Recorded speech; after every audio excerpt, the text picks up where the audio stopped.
I got my laptop on, and I feel alright. I got a few joints rolled, and my munchies made. Got my headphones on, and I close the door, don't disturb me. It's time to stand up tall and say some things about the shitty world we're living in with the boys at Raconteurs News. C'est Raconteurs, c'est Raconteurs, c'est Raconteurs News, Raconteurs News, Raconteurs News, Raconteurs News, Raconteurs News. Oh yeah.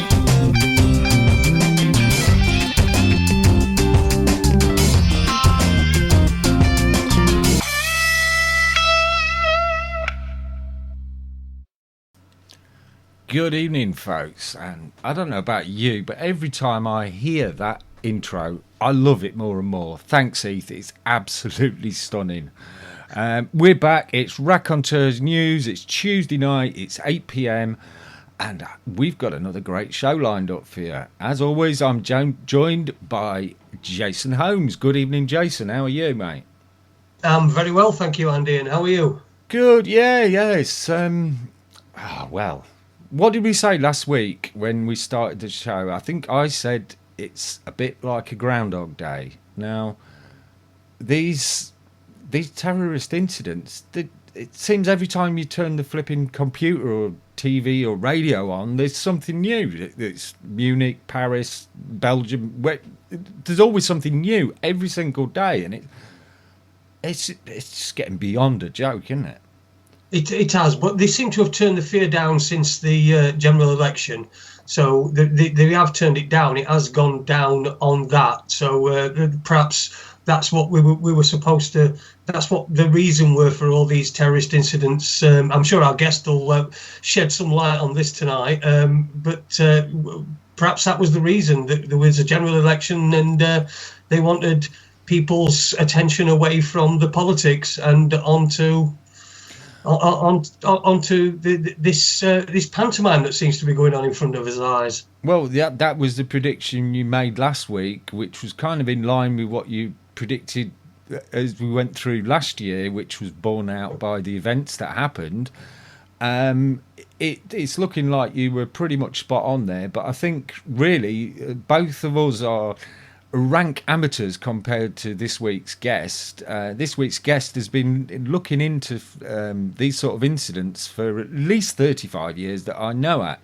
Now, normally when guests send us a biography, I read the short biography out by way of introduction, but if tonight's guest were to do that, we'd need to run into the third hour before we got to speak to him, so we'll just bring him on. Welcome back to Raconteurs News, Ole Dammegaard. Welcome, Ole. Thank you so much. You're making me blush, like they say on the movies. Oh, well, it makes a change. I mean, occasionally people flip things round on us and make me blush, so it's nice to be able to do it to someone else. You were saying when we were talking just before we went on air how stressed out and tired you are. I can only imagine how it's been for you, because we look at these things along with everything else, but this is a major part of your life. It's something you dedicated your life to exposing. It must be phenomenal, the pressure on you at the moment. Well, it's what we do with life, isn't it? The stress level is up to me, what I do with my mind and my thoughts and so on.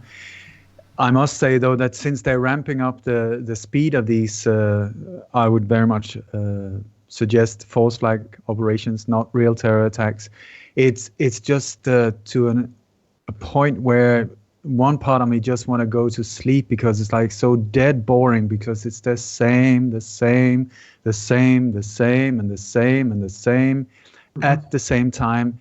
You also need to see why they're doing it, and that sort of it makes it a situation where it's not really time to sit and pick your nose and just play with your belly button. This is a time to really, they're moving forward fast, so we need to do the same as well. I feel it's almost like a struggle between the dark and the light, where they push massive lies on us and it's for us to sort of make the fog lift, and so that people can see clearly, or at least make up their own mind of what they see. So we serve them the how shall I say?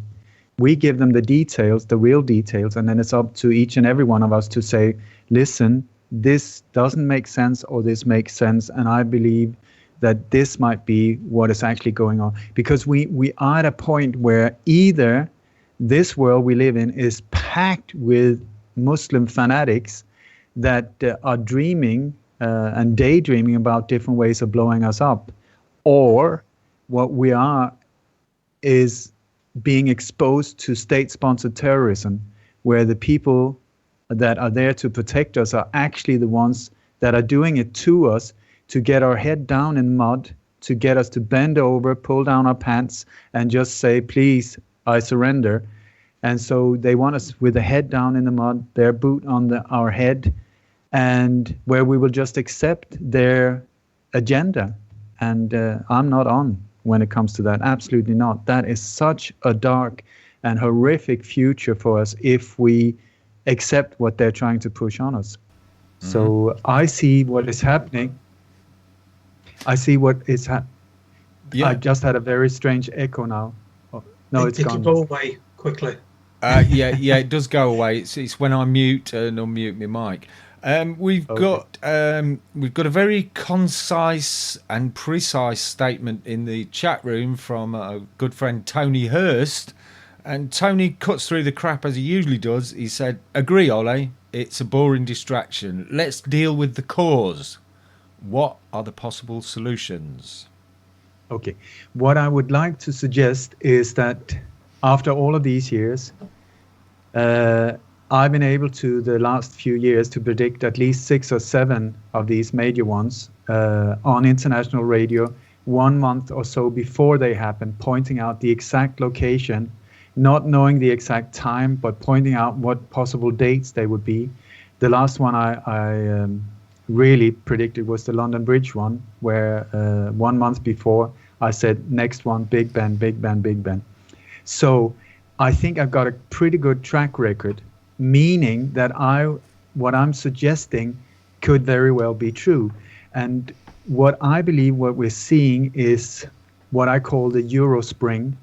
Do you remember the Arab Spring some years ago, where there was this whole series of revolutions in North African countries and so on, where the rest of the world was applauding, saying, oh my God, it's so fantastic. They called it the Facebook revolutions as well, because it was social media that was sort of leading these revolutions, where there was a political overtake, and these countries were liberated. Well, it turned out afterwards that these revolutions were not like just natural thing that just occurred. They were organized and staged once again by these intelligence agencies like CIA, Mossad, MI6 were in and organizing these things to get rid of people that were a problem for them, so that they could put their puppets in these power positions and then rule the country, while being applauded by the rest of the world, saying, oh, isn't it fantastic, democracy is here to rule, you know. But similar thing to Ukraine as well. Ukraine was just before that, wasn't it? That was the Orange Revolution in Ukraine, and that was a similar sort of thing. It was the green one in the Arab Spring. You had the Ukraine, just a different color, same thing. We're looking at the same themes being played out. And I believe what we're seeing now is what I've just come up with a name. I call it the Euro Spring, because I believe that during this spring, what we've seen is how the same forces that are behind the New World Order, trying to make us into one global fascist state, are trying to destabilize Western Europe and the US in one go. And how they do it, they can't really get revolutions going here, because we are too well off, we are too well fed, we're too lazy, we're too laid back. They can't really get these countries moving. So the only way they can do it is to destabilize it by fear. And that's, I would suggest, are the reason for these recurring so-called terror attacks. And so if you notice, when it comes to Europe, it is the same countries being repeated in circles, like round and round in circles, like a teddy bear. It's going around and round. It's the same NATO members. In Europe, it's the UK, Belgium, Holland. Sweden has now entered this on the stage. Denmark sometimes, Germany, France, and Turkey. Sometimes Spain and Italy, but not very often. I'm not sure if I forgot anyone, but that's more or less the ones where it's rotating. And you will see that it's the same police districts, like in Paris, every single time, Police District 11, Charlie Hebdo, the Bataclan, all the same people, the same areas where they have control. The same in Stockholm, Norrmalmsdistriktet, where the Prime Minister Olof Palme was gunned down, where the Foreign Minister Anna Lindh was stabbed on 9/11/2003, just before 2 days before the referendum about the euro, identical to the Joe Cox thing. I mean, that was a copycat one, just before the Brexit one. And you had the Madrid bombings just a few days before the elections in Spain, and so on. So I lost the thread now. But everything's recurring, isn't it? It's the same story being played out over and over and over again, like you said, in a rotation. It is in a rotation, and also on the same dates. They keep repeating the same dates, so it's very predictable. You know, it's like, especially they're really into numerology, and these special, like the 22nd of different months are recurring again and again and again and again. And also they do it on the anniversary of earlier so-called terror attacks.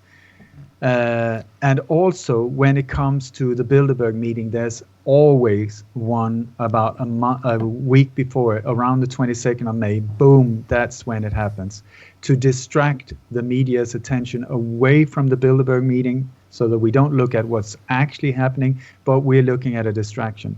So I was just waiting, where's it going to be this time? And my God, they couldn't even come up with a new one, so they went with the London Bridge one. No, sorry, the latest one. Mm-hmm. So... Yeah, we've got a question already for you in the chat room, Ole, and it's from Unique Lee. He's asking about the Ariana Grande video for the song One Last Time. Have you seen it, and did you mute the music and just watch the video? Quite an eye-opener. Just wondered if you've got an opinion on the occult level and why use the mini MK Ultra Monarchs now? I have not seen that specific video, as far as I know. But when you look at can I just say the targets that they are using, and then I'll come back to answer this question.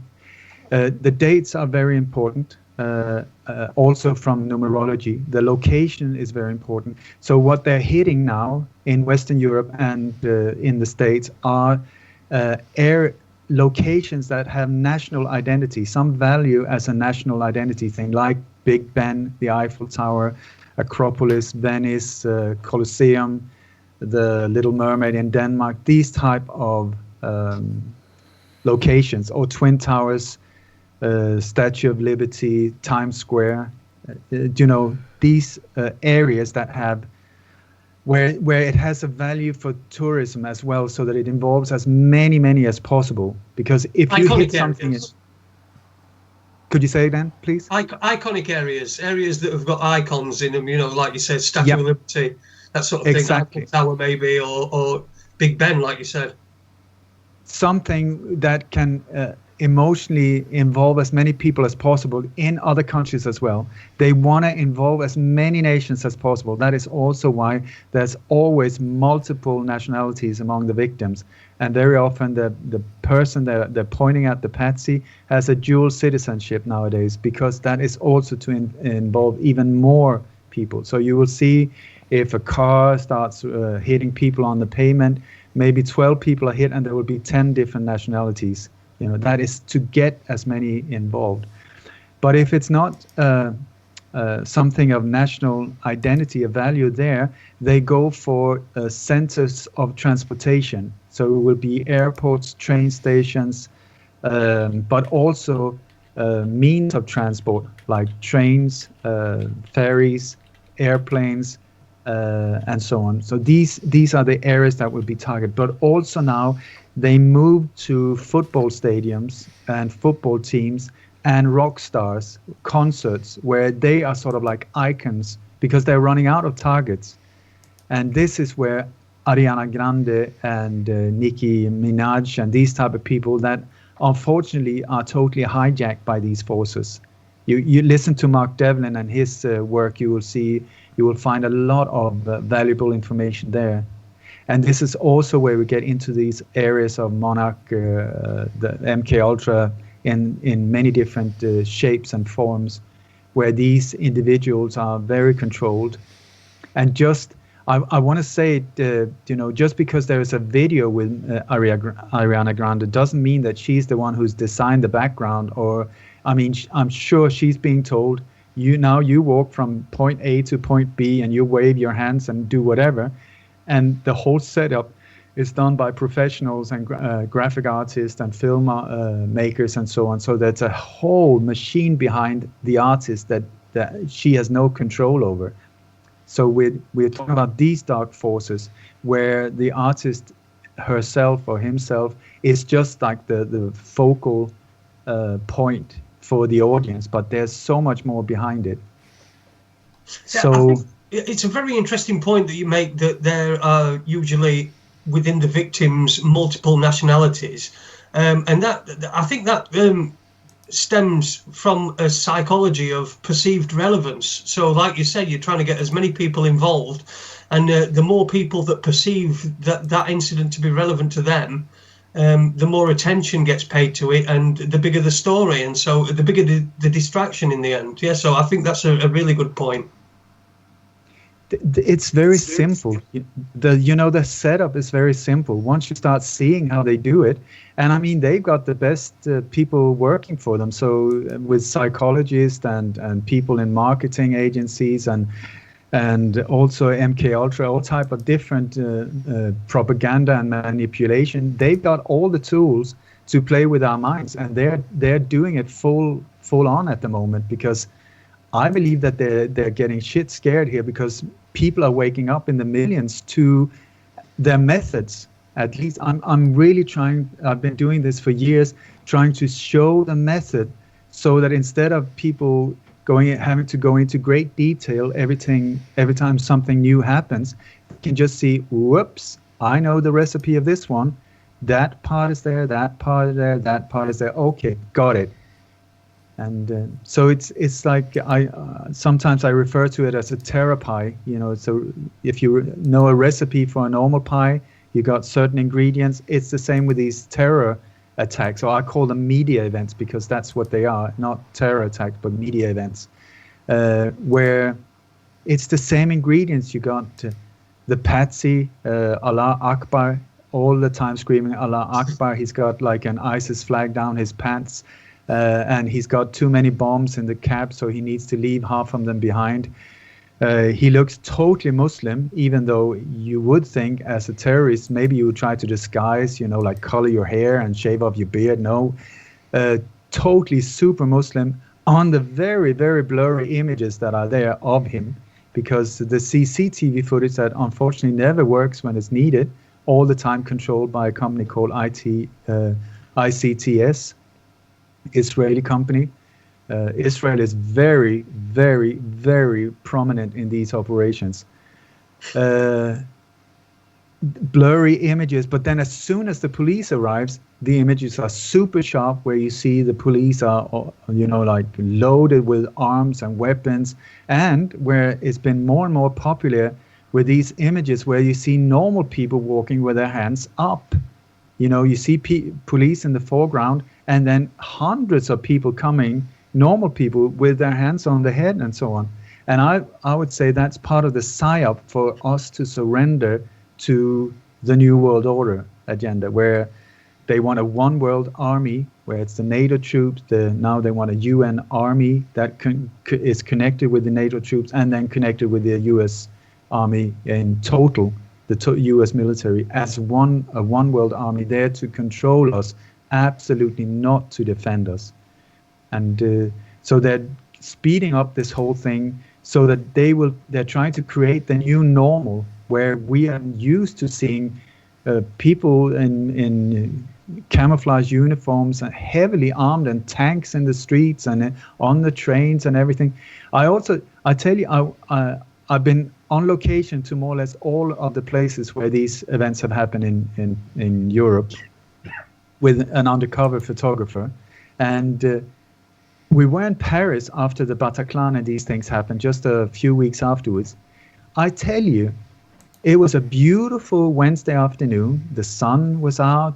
People were sitting in the cafes drinking coffee. Nothing was going on.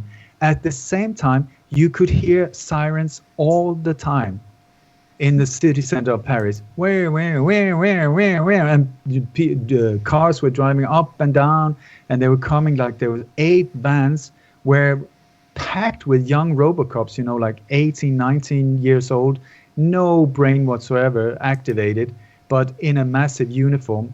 And then they were ordered out. They were coming running like in 2 lines, just like you see the old Nazi movies. Dum, dum, dum, dum, dum, moved and were put on a big line, 40 of them, surrounding nothing. And then they were standing there for 15 minutes, and then boom, boom, boom, boom, boom, back into the vans, way to the next place. And then there were new vans coming. There was absolutely nothing happened, but your subconscious was like, oh my God, we're under threat. We're under attack. We're under attack. So I tell you, when I would very much like to speak to police in these city centers of these major metropolitan cities. Are you being ordered to put on the sirens for no apparent reason from time to time? Just when you go and get a pizza, put the blue lights on, or what's going on here? Because I think that is part of the psyop as well, to get us into this fear mode. So we've got armed police on the streets of Britain at the moment. It's routine. It's sort of becoming the norm. Again, you see armed police, you see somebody with a machine gun, and you instantly think, well, there's some sort of threat here. That's obviously why there's. Again, it's psychological. It's all going into people's subconscious, and it's getting people acclimated to it as well. People get acclimatized to seeing police with machine guns, and but like you said, there are more and more people that are waking up. Millions and millions of people are waking up and seeing what is going on, and soon enough, let's just hope that we're going to put an end to this madness. It's coming to a critical point very soon, because like just if you roll a ball into a corner, it goes doom doom doom doom doom doom doom doom doom doom doom doom doom, and it comes to a point where there's no way to go. And this is what is happening now, because the elite few, through all ages, have tried to control the masses. And the only way they control us is through fear. It is only through fear that we will accept their madness.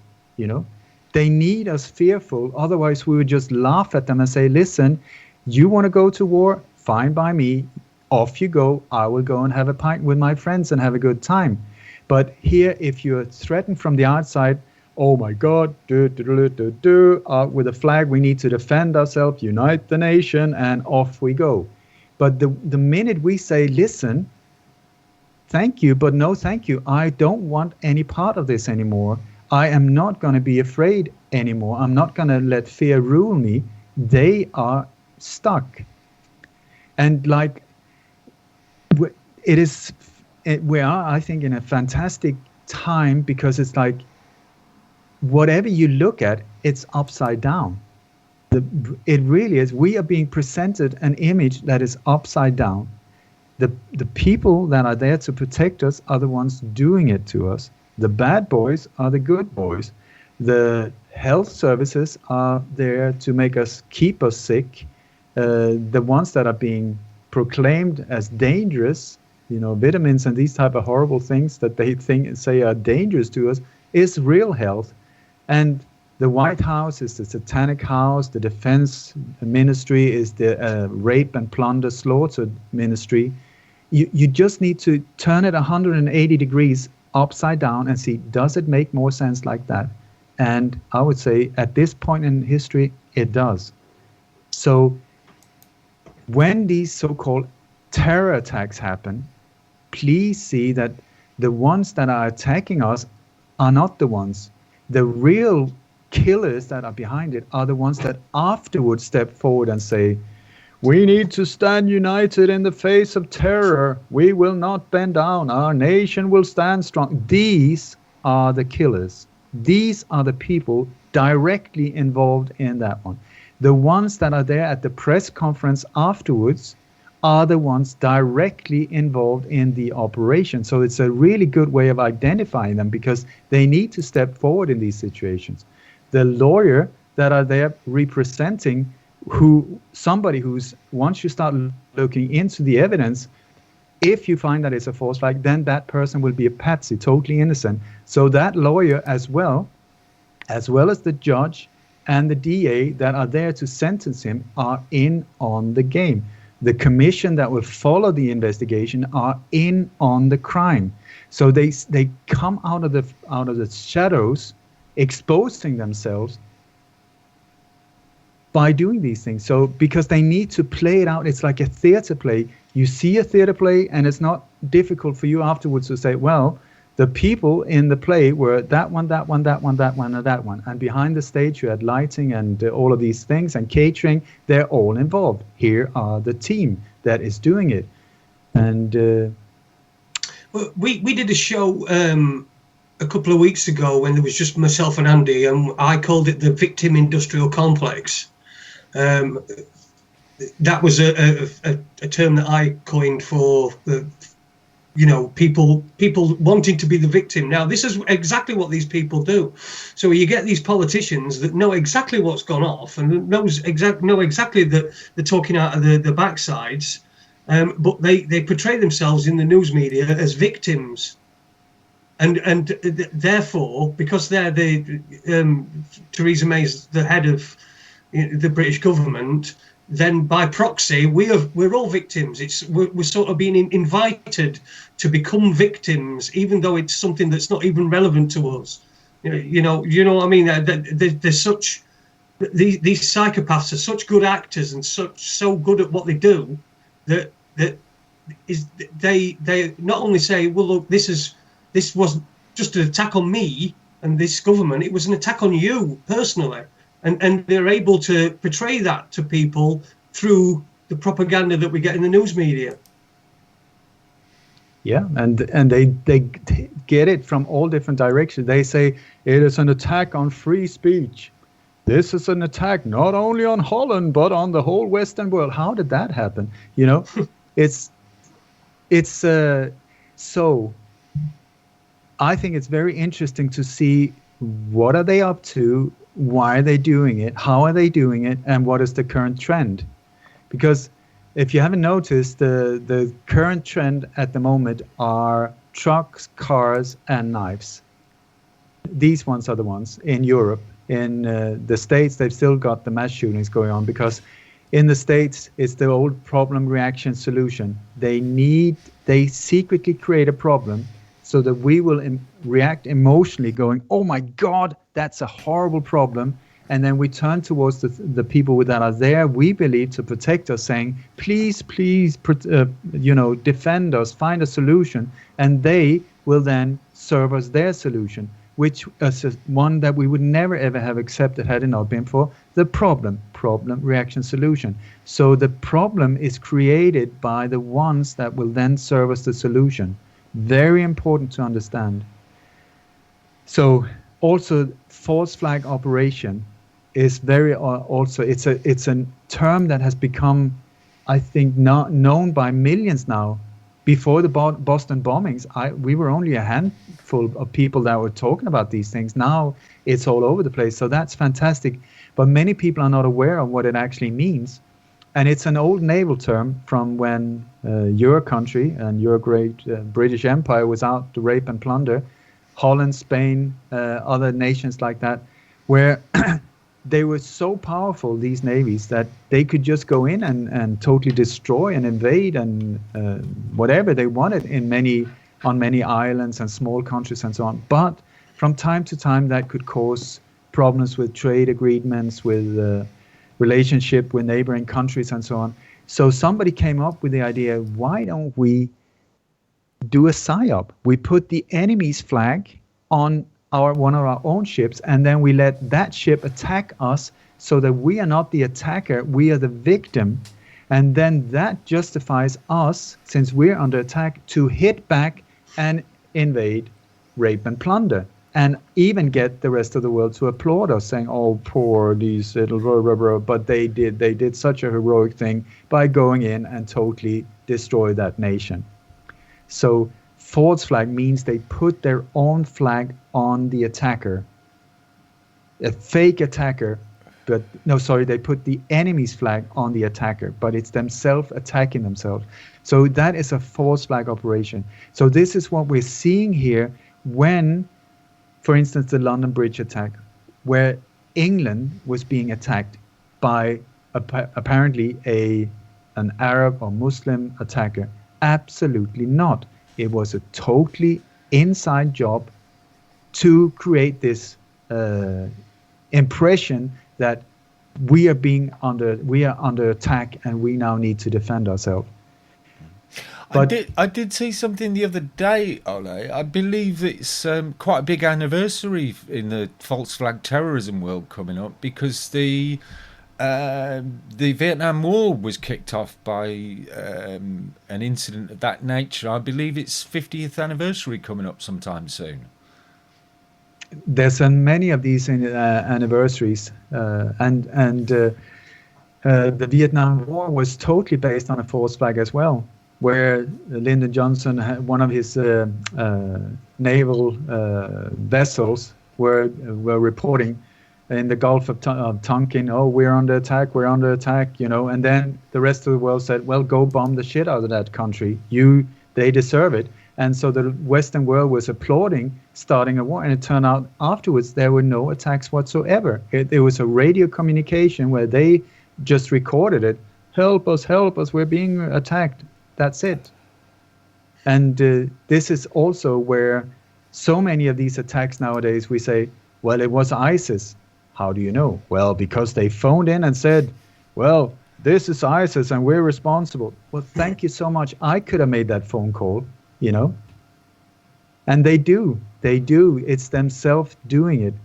And by the way, ISIS sponsored by Toyota. I would say, you show me an image of ISIS where there's a vehicle and it's not a Toyota. I mean, please bring it on. And so, in that case, because we're talking about a lot of product placement as well in these so-called terror attacks, where they put their products right in the middle when we're totally open emotionally and vulnerable, and boom, in with Coca-Cola, boom, McDonald's, all of these things right in the center of these images. So I would say, why don't we start making phone calls to companies like Toyota saying, "Dear Mr. Owner of Toyota, we have a bit of a problem here in the world. It's called ISIS. They're the worst threat, apparently, that humankind has ever seen. And they're only using your vehicles. Could you please explain why? And if so, maybe for the rest of us, stop selling cars to them or stop giving them cars." Is that fair enough? I'd say so.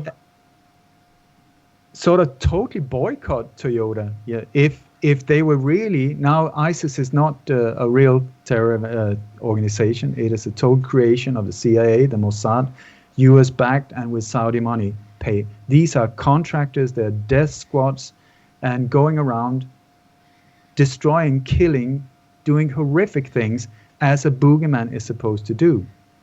But they're not very efficient, do you think so? Because if they were a real terror organization, and was such a threat, for one thing, why do they not hit Israel? I mean, they're just like a day ride away in all of these Toyota Jeeps, if you believe the official story, where they're said to be down there in the Middle East, where it turns out that many of the photos that are taken of ISIS is actually in the New Mexico desert and in Arizona, where also the so-called ISIS headquarters have been. Now they relocated after we started pointing it out. And also ISIS, it stands for Israeli Secret Intelligence Services, according to themselves. That was revealed in 1992. But it's the whole thing about fear. They need us fearful, otherwise they cannot control us. But at the same time, they've numbed us down to such an extent that they're running out of options, which is great news. But we're so, I mean, we're pumped with fluoride in the water. We had the concentration span is just down on a 0.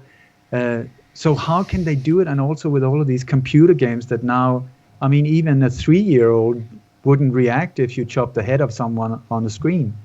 And so they have a problem now, because how many green screen film takes can you have of ISIS chopping heads of people on a beach, where it's totally, when you really start seeing into it, you know, the shadows come from different directions on the victims, the wind is blowing differently and the different clothes. It's totally footage inside a studio. And it's all the time in some kind of a gravel dump, you know, where you can't see any background. It's just blue sky and gravel. That's it. And then the body proportions is not of an Arab person, but a totally European one, often with a very bad Arabic dialect. I mean, most of the time they sound super American, and often they have like very tattooed arms and so on. We're looking at very bad acting and a whole psyop. That's the whole thing. It is a psyop to keep us fearful. Yeah, well, one that sticks in my mind from a little while back, there was one involving British tourists on a beach in Tunisia. And Jason brought this up the other week. That was massive. I can't remember how many Brits are supposed to have died in that, but the story was there, it was in your face, and then suddenly it's gone. Nobody ever talks about that one anymore. And I wonder if the reason they don't talk about it is because apparently the attack was foiled at some stage by a guy who was on the roof repairing the roof, and he just started throwing tiles off the roof, and the jihadis ran away. That's a bit of a joke, isn't it? But this is very interesting point you're making, because this is exactly what is happening. Also, as soon as one of these operations take place, boom, a week later, there's something else that makes us lose focus. You know, so it's only geeks like myself who are totally buried in these things that will manage to get to the bottom of these and really try to find out, because especially the ones in Tunisia, Algeria, and so on, they're very poorly pulled off, extremely poorly pulled off. And the thing is, nothing happened. Nothing happened. And this sounds crazy. I mean, how can you say that, for instance, in Tunisia, I believe it was 24 UK citizens that were killed there officially? Something like that, yeah. Yeah. I have not looked so much into that one, because there's been so many others that have been, demanding my attention. But it is very strange where, normally if something like this happens, the media will be there at the hospital interviewing them. They will be at the funerals. They will be interviewing family members. They will be there 1 year after. How are you doing? Are you still being able to walk or whatever? All of these follow-up things. You will also see communities gather together, and if you start checking out these victims, there will be a whole long line, a paper trail, a natural paper trail, where you can go, you can find their schools, school friends, insurance companies, all of these things that a normal person have in modern society. I mean, thousands of pages of documentation. Here, once you start trying to track down these people, it goes ding, ding, ding, gone. Well, they were on Facebook for like 3 months before. Yeah, okay, fine. Yeah, and some people commented, so they had to be real. Okay, if not, these people that were commenting were part of the same operation. And then you will see that very often it would be the same people that are friends with other similar victims and so on. So it's like a whole massive jigsaw you have to unfold. And I tell you, when I'm all the time trying to get in direct touch with people who lost a family member or knew, because it's all the time, well, my friend's father's brother's wife was working with her. Okay. So many people contact me and I say, please let me get in direct touch with that family or that person. I have not yet managed to. I've been approached by one woman who said that she was with Nick Alexander, one of the victims at the Bataclan massacre, where she said that he died in her hands. Well, when you try to track down Nick Alexander, you just end up in a dead alley. It's like you go to, what is the name, blah blah, and ancestry.com, something like that, where you can. It's a database where you can get death certificate, birth certificate, all of these things on whoever. And you just end up, no, sorry, we have to refund your money because no such person exists. Same with Lee Rigby, the guy that they said they chopped the head of in Woolwich. He does not exist either. There's no official records of him in the school, birth certificate, death certificate, and so on. We're looking at phantom identities many times. Phantom identities. Just getting back to the Tunisia attack, I've just looked it up and it was actually 38 people died, which is 50% more than died in Manchester. And 30 of those were British tourists. And so it just seems to me, because this Manchester attack, I don't know whether it's because the supposed victims were children, but it seems to have got so much more coverage than anything else, really. And it just astounds me that this is a worse attack, on foreign soil, on British tourists, and yet it just died a death. It just disappeared. So there must have been a ton of holes in that one. I tell you, anyone who listens to this, who is in direct touch with any family or knew anyone that was really killed there, who saw the body, who were there at the funeral, who saw the body, please contact me. I say please, because I'm not here to prove that everything is a false flag. I'm here to try and find out what actually happened. But I keep ending up, and I've been on cemeteries, I've been in schools, I've been in 11 different countries looking for these type of people. I just end up in the same situation every time. How would somebody be able to contact you if someone came forward and said, look, I know somebody, I saw the body, or well, how would they be able to contact you? My website is lightonconspiracies.com. lightonconspiracies.com. I'm actually launching a new website tomorrow, same domain name, but totally new look, and the whole functionality is upgraded. I'm also tomorrow launching it's my own podcast or my own radio show where I interview people from all over the world. Very, very interesting people. Many of them people that have not been given a voice before, people that have been victims of this very brutal machine that is moving forward. People from Sandy Hook, normal people, as well as experts on a very high level and so on. So I'm really excited. I'm going to do hundreds of interviews and I'm going to learn so much. So they can contact me. That's lightonconspiracies.com, yeah? Yeah, but also my Facebook is almost, it's my name, Ole Dammegaard. Or you can also go Light on Conspiracies and find me there. My official, I've got two, one personal, one official. It's the official one where I do these things. But that one I've turned it almost into like I would call it almost like an underground bunker when it comes to stopping false flag operations by, because one of the main ingredients in these false flag terror events, alleged terror events, are a drill. The drill is extremely important for them to be able to get vehicles in position, to close off streets, to get crisis actors in there, directors, smoke bombs, explosives, you name it, without us interfering. And also for them to rehearse, and also for them to get footage that can then be used as live footage when the real thing is said to have happened. But often the thing that is being pumped out through media is filmed beforehand on these drills. So they need to announce these drills in local media or TV or newspapers and whatever. So this is our opportunity to go in there and mess it up for them. So as soon as there is a drill in whatever country it is, people contact me from Greenland, Finland, US, Egypt, and as soon as I hear about these drills, I post them. Boom, boom, boom, boom. There's a drill there. There's a drill there. There's a drill. And then I try to get people on location to go there with cameras the day before and on the day this drill takes place and film them.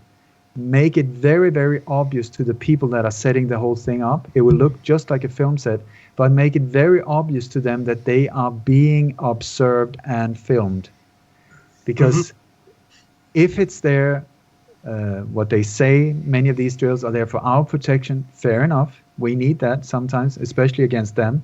But sometimes they're up to foul play. And then by us seeing them, the thing is it is like with all types of criminals, they can only act in the dark. As soon as you aim the spotlight at them, it stops. They freezes. They are like cockroaches. They cannot work in daylight. That's also why my website is called Light on Conspiracies. I aim the light into the darkest of the dark areas of the belly of the beast and let the truth do the job. Totally non-violent, but just exposing them. Yeah, absolutely. Yeah. Well, what I wanted to do is I listened to an interview that you did with somebody. It was on video. I was watching it on YouTube while I were, tidying kitchen up and doing my chores and things like that. And you made a very interesting point about getting back to these false flag events, and perhaps one of the reasons why the same people keep popping up all the time is because I think you said that there's a team that goes around and that go and do all these things, and which I would suppose makes sense. If you're doing false flag operations, you want to keep the people in the know to as few as possible. But can you expand on that a bit for us? Yeah, for sure. It's I don't say this lightly. It's taken me many years to come to this conclusion. I believe that after 9/11, the people behind these operations found themselves in a massive, difficult situation where they had lots and lots of families to dead victims that were just breathing down their neck, not backing down, not accepting lies, especially mothers that were just fearless. They would not give up until they found out what happened. And so they tried to kill some of these mothers, and there was quite a few that was died in car crashes, suicide, whatever. But when you're talking about that many victims, you have a massive problem. So somewhere down the line after 9/11, I believe that somebody came up with the idea, why don't we just change tactic totally? Let's do it like this. We create a mobile unit where we can control all parameters. Then we don't have to deal with all of this crap and nonsense the way they see it. So in on stage, I think it was around the Boston bombing was the first one that was totally staged. Absolutely no one died. Totally film event, a media event, not a terror attack at all.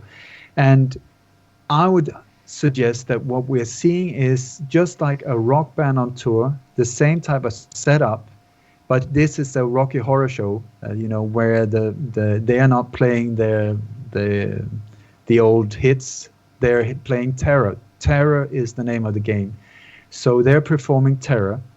So what this unit consists of is film directors, filmmakers, crisis actors, amputee actors, people that have lost limbs and legs and so on that are good in these operations.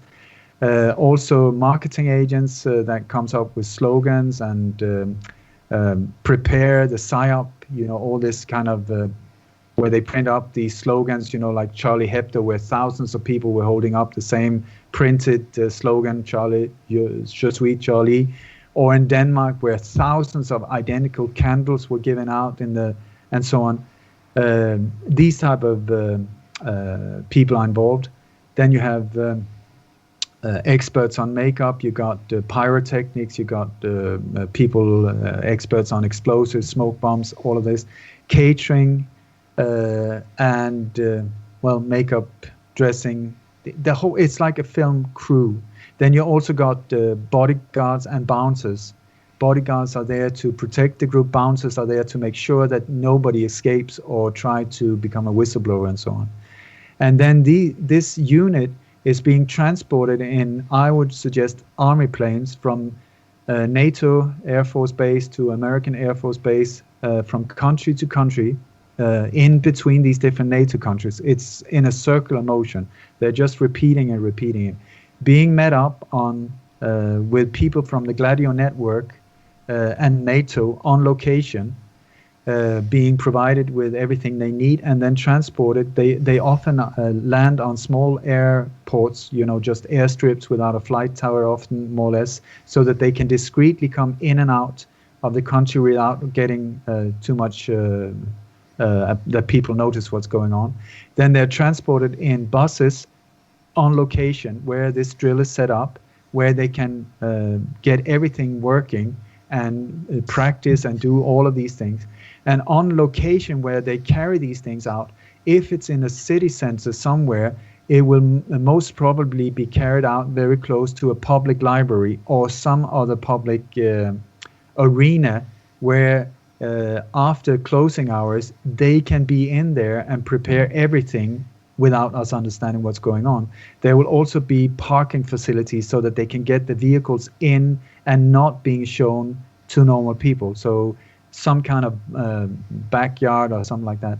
But in these libraries were there at the Boston bombing, the Oslo bombing, you had the Copenhagen shooting, and I believe possibly the London Bridge one as well. I believe that possibly they used the John Howard library there, where you got... the thing is, these things takes time, to set up and everything and get everything right. So people need bathrooms, they need catering, they need makeup facilities, electricity to prepare everything, everything from smoke bombs. They need these open spaces. In Stockholm, at the Stockholm truck attack, they used a spa, an old local spa called Centralbadet, where all of that was organized right next to this pedestrian street called Drottninggatan. So, okay, so... And of course, on the Westminster Bridge attack, they used the Marriott Hotel. The Marriott Hotel is used many times. It's Marriott Hotel is the only hotel chain that the Bilderberg Group has used repeatedly. They had one meeting at the Marriott Hotel in Copenhagen, where I humbly believe that I stopped a planned false flag massacre right outside the hotel. They have this one in London, and then 4 times they met in Chantilly, Virginia, at the Marriott Hotel there this year as well. And the reason for that, while they've been 4 times, it's the only place they've been 4 times. The reason for that is it's the stone throw away from the White House and the CIA. They're just like 20 miles up the road. And so they're right in the center of this whole war machine that they're being part of.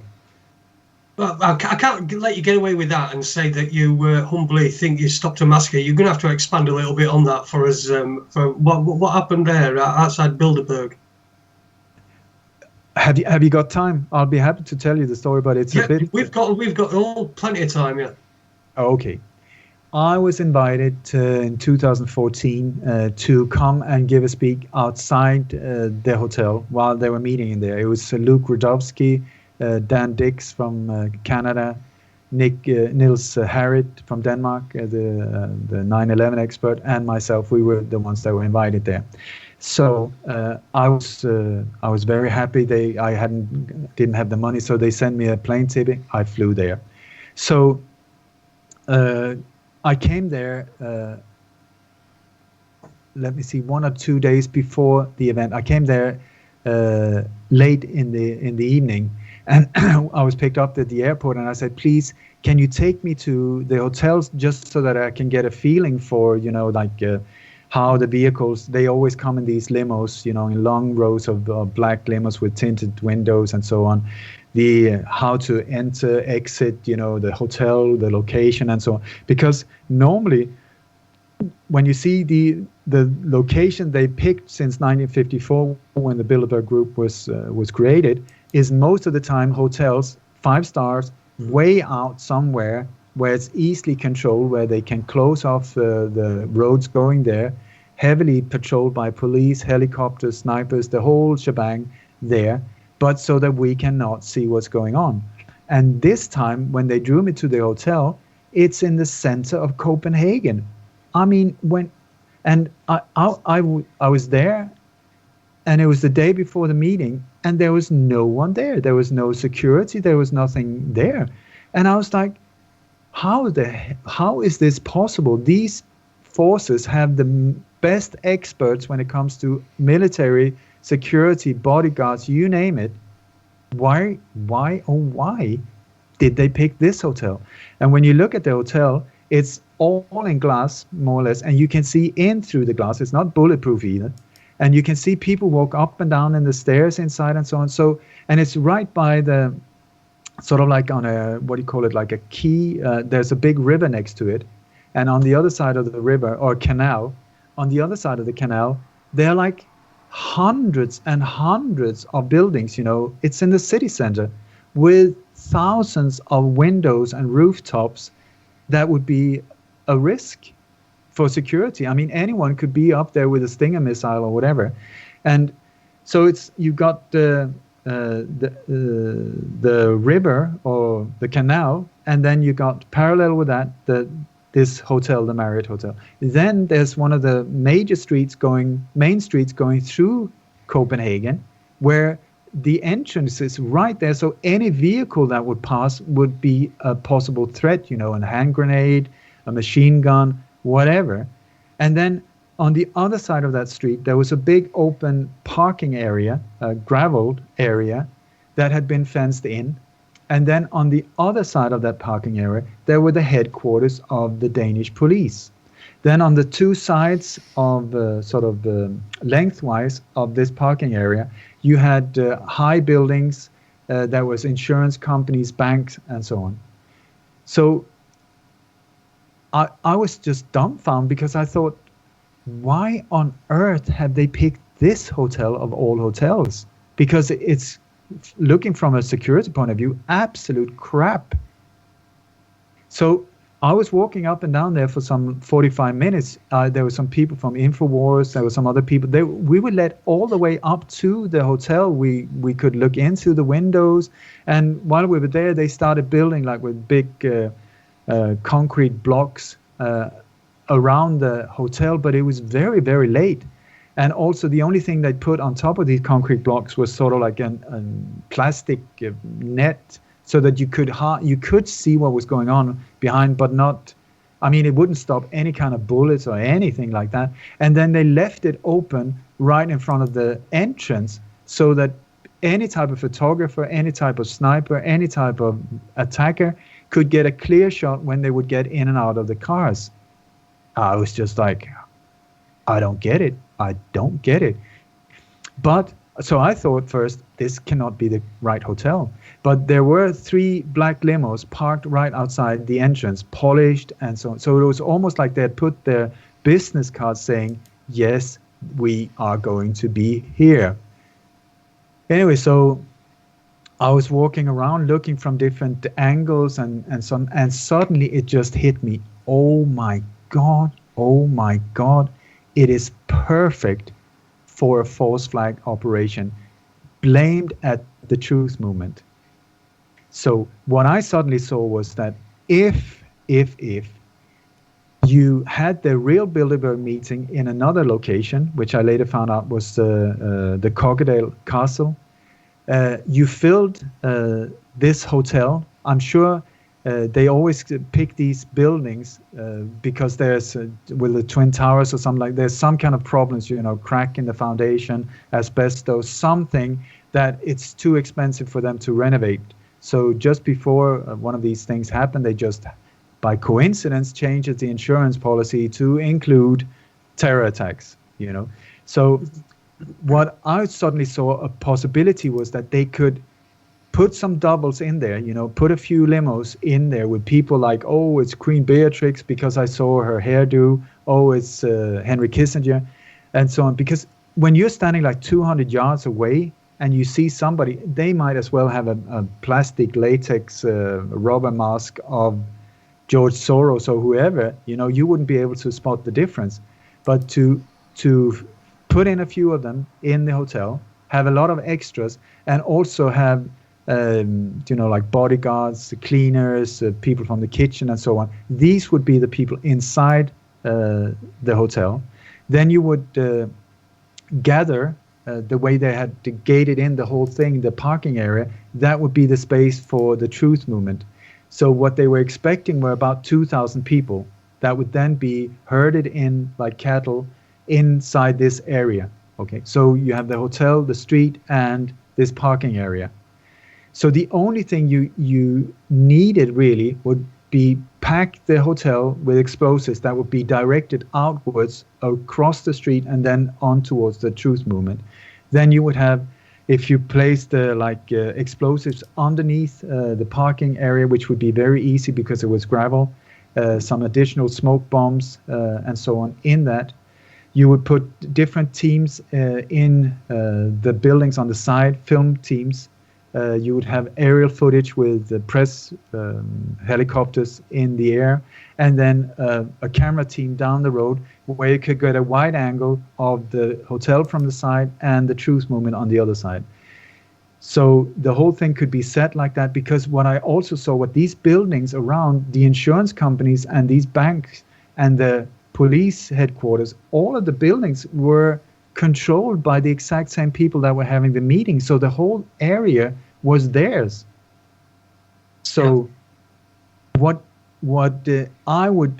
I saw it as a possible scenario would that they would just send in a few provocateurs, people would be very peaceful, which truth seekers most of the time are very nice people just looking for a beautiful future for all of us. But if you put some provocateurs in there, start screaming, throwing rocks, a Molotov cocktail or two, and then try and get the whole commotion going, because they need drama for these things. They need drama. And if that wasn't enough, then they would just take somebody that looked like a normal person, get him arrested by what looked like police, and then drag him in front of the whole crowd on the other side of the fence, hit him a bit, beating up a little bit. That would get the crowd going. And this was exactly what they tried to do afterwards. So that once the whole thing was going like, let him go, and you had Molotov cocktails flying and this whole thing, suddenly, boom, the whole front, just like the Oklahoma City building, blow out. At the same time, explosives underneath the truth movement, smoke bombs, all of that. The whole thing into absolute chaos while being filmed from different angles.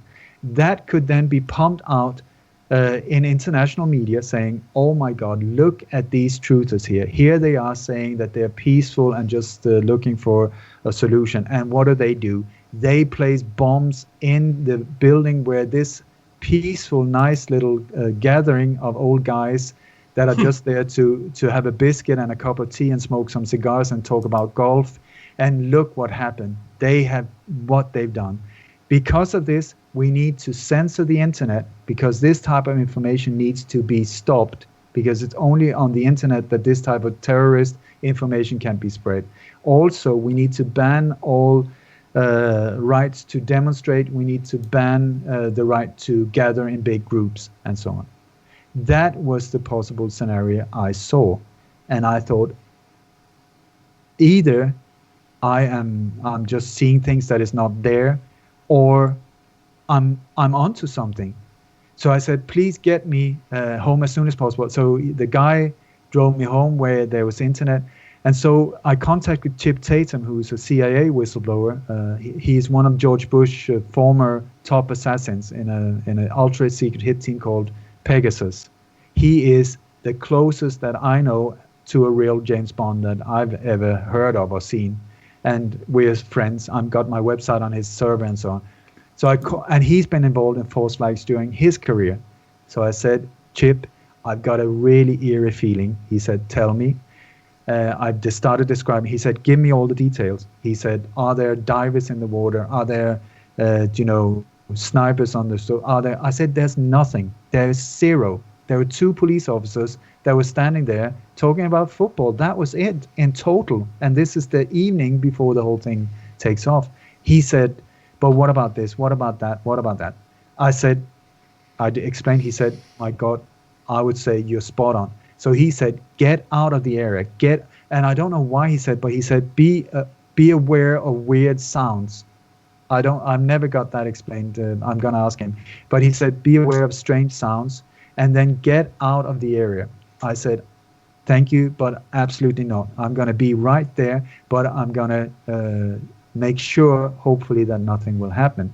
So I called Jim Fetzer, Professor Jim Fetzer, he's spent his whole, the last 10, 15 years trying to expose these things. He's a former U.S. Marine as well. And so I asked him, he said, you're bang on, you're straight. That is very, very possible. So I called another guy who is in secret, he was in security services for 24 years. I asked him, he said, describe the area. I said this and this and this. He said, are there any ways that the exit routes in and out that they can quickly exit, once? I said, as soon as the explosives goes off, they can take off. Nobody will see them at all, very easily, or leave by the water, in a rubber boat or scuba divers, whatever. It's super, super easy. So once I got it confirmed that it wasn't only me, but some heavyweights in this area, I just felt I need to go out with it. So I spent until 4 o'clock in the morning contacting international radio stations in Australia, US, you name it, in the UK, saying, this is recorded. And I said, the date and the time, this is what I fear might be happening. Please be aware. Should this happen, then it is not the work of the Truth Movement. It is an inside job by them, carried out by them, and so on. So we pumped it out, and these wonderful radio stations and radio shows were there. They got it out within minutes. So within a few hours, it was all over the world about possible that everybody was pointing, Denmark, Denmark, Denmark, check it out, check it out. So the very next day, I came really early, and what did I find? I found 2 massive big pentagrams made by, what are they called? These trains, do you call them slippers or sleepers? These wooden things. Yeah, train sleepers. Yeah, I'll train sleepers. Yeah. Somebody had made like a 6 meter in diameter big pentagram right in the area where the Truth Movement was going to gather. And also there was another pentagram with a grill, I don't get it, in the middle, and then it was made by this type of plastic thing, that the police cordon off crime scenes with. So just imagine if you get like 2,000 people there with a pentagram in the middle, you blow the whole thing up, you got smoke, you got all of this, and everything is filmed from above with a pentagram in the middle. Mm-hmm. Can you imagine the impact that would have internationally against the Truth Movement? So I just got hold of another guy, and we just pulled it apart right away. And also, only a few hundred people arrived. There were so few that year because I believe I scared them off. And I'm sorry if I did that, if I was not correct. At the same time, if I was correct, then I'm very happy about that. Then that day, very few, it was only a handful of limos that came that day. And I didn't recognize any of them. because we saw them walk around up and inside the hotel, young people, most of them, and with these name tags around their neck that we've seen in so many different false flag operations. People are in the background, they have these name tags around their neck. Several of them were having these as well. And no one came. And then midday, when the meeting was supposed to come, then there was this U.S. officer, colonel, who just went for a walk, a run, in shorts and jogging outfit, coming out running, so that the photographers took photos of him. I would say it was almost like saying, "We are in here. Don't doubt that we are in here. We are actually in here." But during that day, and I think it was very late the same afternoon, then suddenly we started seeing all of these limos coming, boom, boom, boom, and suddenly there was this military presence. Suddenly there were NATO vessels in the canal. There were all of these NATO soldiers. There were snipers on the roofs. There were helicopters. The security presence that was supposed to be there, suddenly that were there.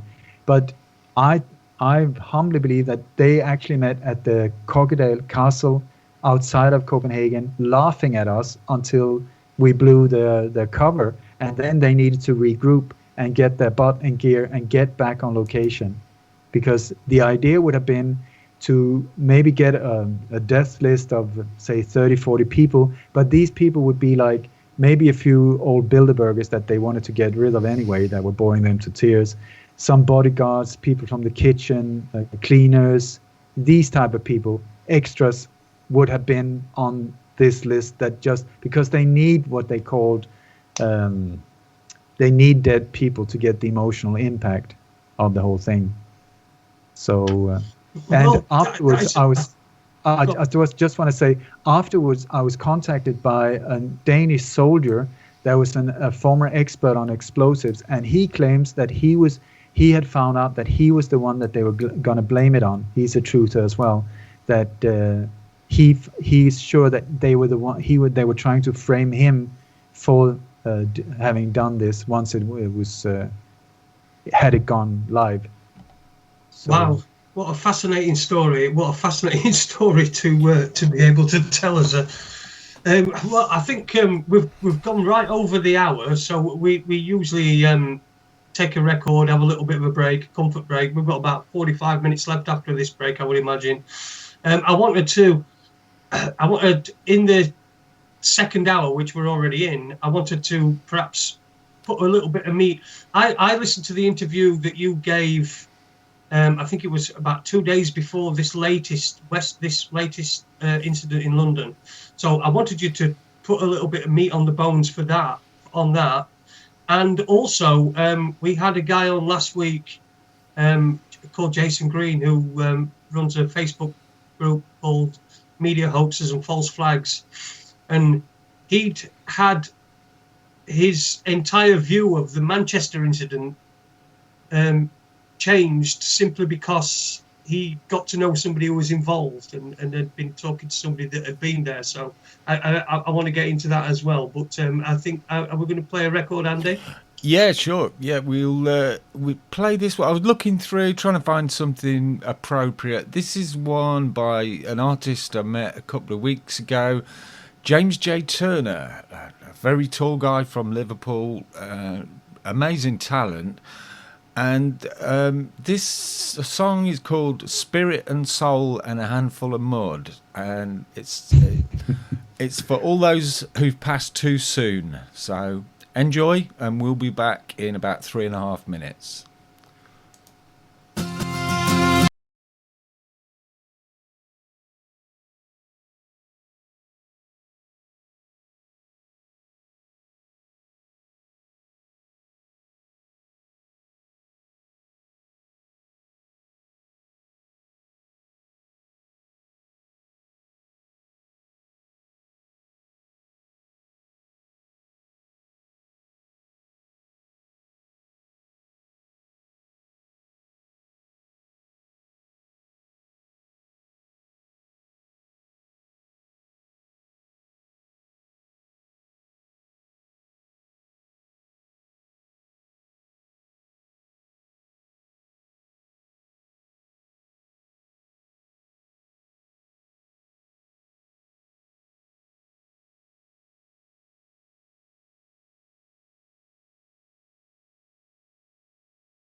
And welcome back to Raconteurs News this Tuesday evening. We've got Ole Dammegaard with us, and we're exploring false flags. And welcome back, guys. Evening, Andy. Thank Evening, you. Ollie. Good evening, Jason. Jason, you had some things you wanted to cover in this second half, so fire away, mate. Yeah, well, what I wanted to ask you, Ollie, is I watched an interview that you did. I think it was either 1 or 2 days before this latest Westminster thing, and I was really interested in that. What did you actually make of the incident itself? Which incident? The last one, sorry, the London Bridge one? The latest one, the one that happened after that interview that you gave. You gave an interview. What is the fascination with bridges as well? Are bridges significant, or are they just somewhere where you can't really escape from? If you're caught up on something on a bridge, you can't. There's only two ways that you can go. Is that significant, or what are your thoughts on that? I have no idea. I know that in London, I mean, they're very historical monuments, aren't they? The bridges themselves. So I don't know. But what I do believe that I'm starting to expose is the face of the octopus behind these operations. And I feel that is a major step forward. I believe that I found the organizing they call them company, but it's a lot more than a company. But the task force that are carrying these things out, I call it the Global Tour of Terror. And I believe that I managed to start identifying some of the players involved in this. And one of the major ones is a company based in the UK, in Wiltshire, in Gloucester, not far from GCHQ in Cheltenham. It is called crisis-solutions.com, crisis-solutions.com. That company, I tell you, that, I mean, I got goosebumps when I found it. It is the company that was carrying out a drill on the river just 3 days before the Westminster Bridge attack. And that's the first time I've actually heard of them. But once I started digging into them, because if you go on their website, crisis-solutions.com, there is one thing called, I think it's called Crisis Simulations and Crisis Cloud. You can go down there, you scroll down, and they've got a video there where they brag about what they can do. And what on this video, it's very fancy, elevator music in the background. And then you got like some twirling things swirling around first, decorative things. But if you look at it, it's 666. Yes. And then what they say is that, hi, welcome to this game. When did you last do a crisis simulation? Would you want to be one of the players? Now we changed from shoveling A4 papers and using telephones. We're on a totally new level, and this is actually what I really believe we're seeing now.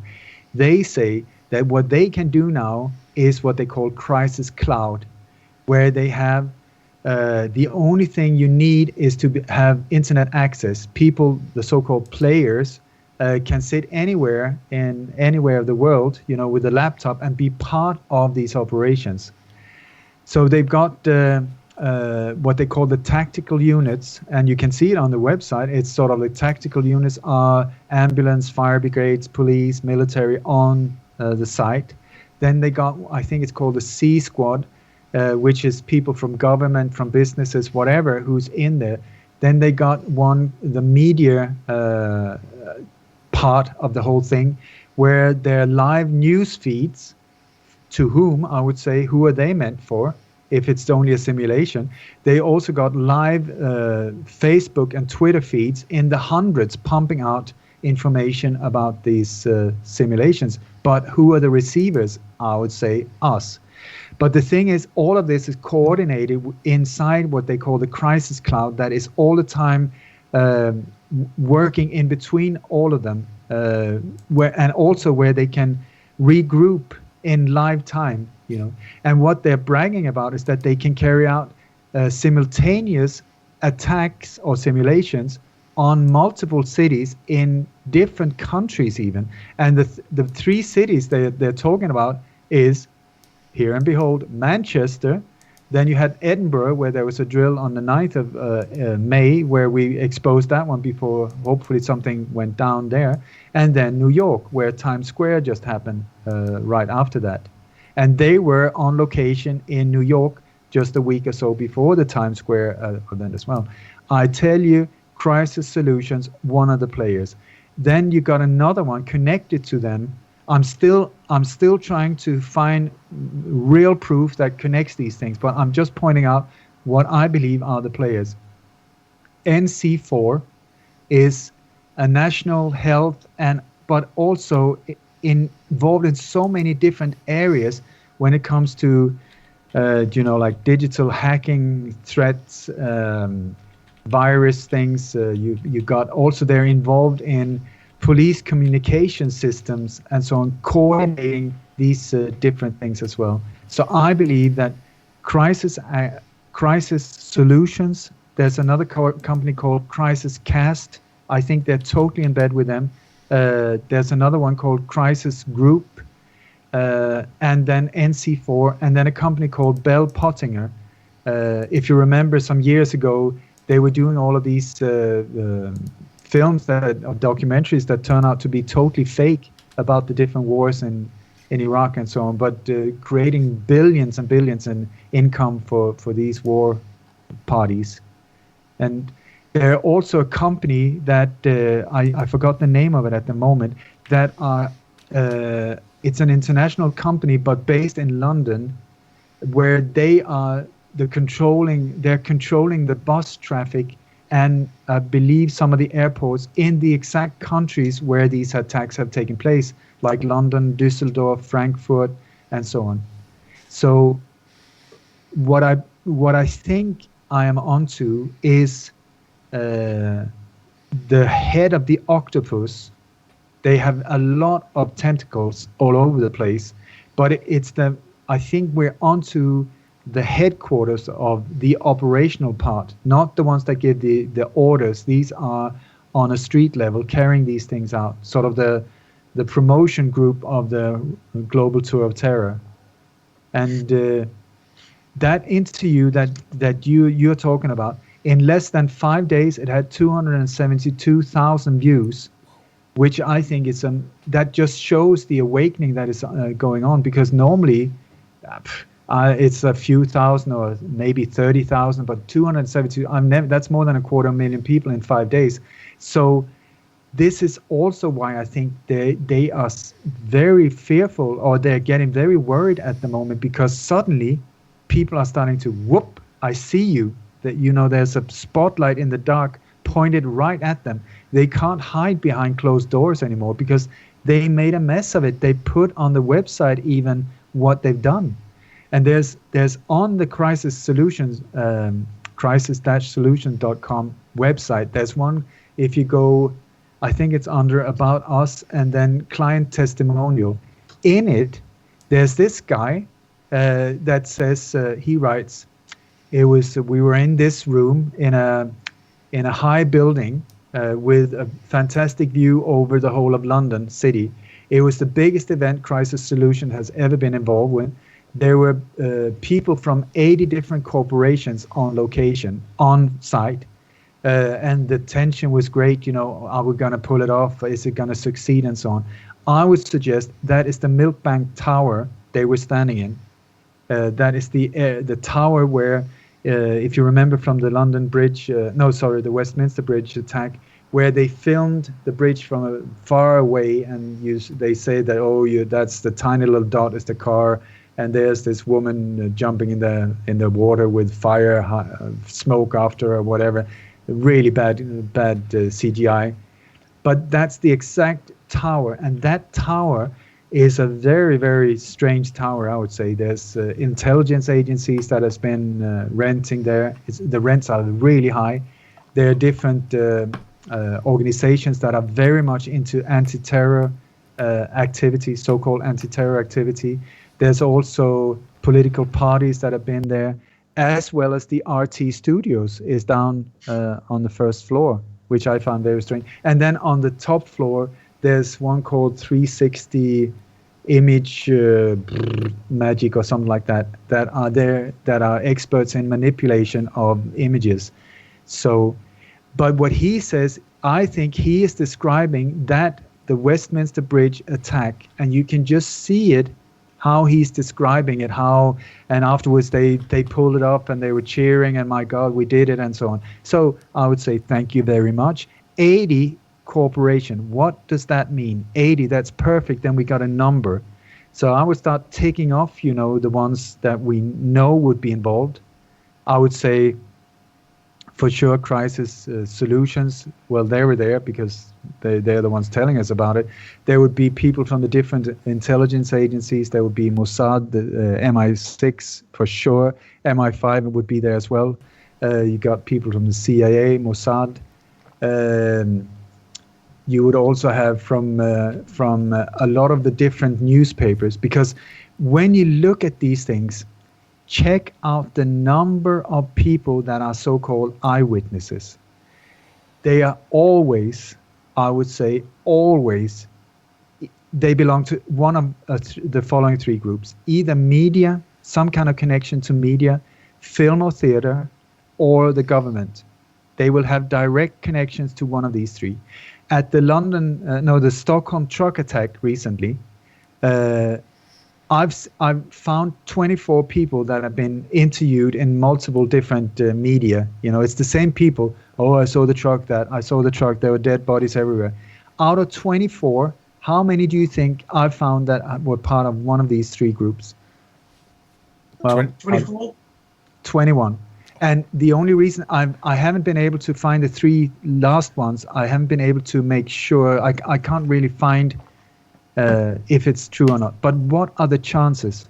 Then you have the London Bridge here, and we got the same thing now. People are stepping forward saying, well, he was renting the van from me. Well, what is your real job? You're working for the government.